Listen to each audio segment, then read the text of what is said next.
Hello. तो आप सभी लोगों ने इस टाइम पे चल रही कंट्रोवर्सी इंडिया वर्सेस मालदीव के बारे में सुना होगा।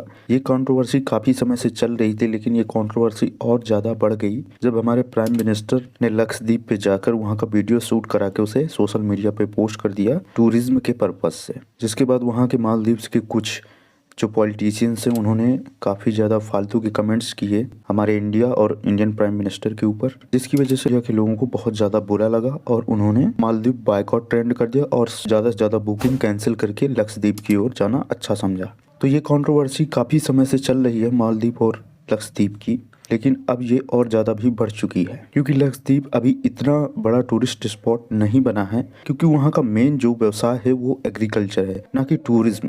और जो मालदीव है वहाँ का मेन व्यवसाय टूरिज्म ही है, टूरिज्म से ही वहाँ पे सब कुछ चलता है। लेकिन कहते हैं ना कि जब आप किसी का सपोर्ट करो और वो इतना काबिल हो जाए कि अपने पैरों पे खड़ा हो जाए और उसको थोड़े बड़े बड़े लोगों के पास जाने में ज़्यादा मजा आने लगता है और उनके पास जाने के बाद में उनके थोड़े भाव बढ़ जाते हैं। और वो थोड़ा सा ऐसा ही कुछ हुआ है जिस समय मालदीव्स के भी साथ में, और वो वही कर रहा है। लेकिन काफी बड़ा बदलाव देखने के लिए मिला है जब से ये मालदीव और लक्षद्वीप की कंट्रोवर्सी चालू हुई है। तो आज हम इस वीडियो में बात करने वाले हैं लक्षद्वीप आइसलैंड, मालदीव आइसलैंड के कंपैरिजन के बारे में। हम इंडिया का कंपैरिजन मालदीव से नहीं करने वाले हैं, क्योंकि इंडिया का अगर हमने कंपैरिजन किया तो इंडिया के बड़े बड़े मैचों की ट्रॉफी ही इसकी रेवेन्यू से आगे निकल जाएगी। तो हम इंडिया का कंपैरिजन मालदीव के साथ में नहीं करने वाले हैं। तो मैं आज आपको कुछ ऐसे पॉइंट्स बताऊंगा लक्षद्वीप और मालदीव के कि अगर आप इनको अपने मन में बिठा के रखते हो तो ये आपके लिए नॉलेज के साथ साथ में आपके जो एग्जाम्स होंगे वहाँ पे भी हेल्पफुल होंगे।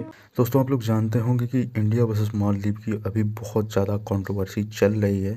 यहाँ तक कि मालदीव ने इसे सुधारने के लिए अपने यहाँ के 3 पॉलिटिशियंस को भी हटा दिया था, क्योंकि उन्होंने इंडिया और इंडियन प्राइम मिनिस्टर के ऊपर काफ़ी ज़्यादा बेतुके कमेंट्स कर दिए थे, जिसकी वजह से इंडियन पब्लिक को बहुत ज़्यादा बुरा लगा।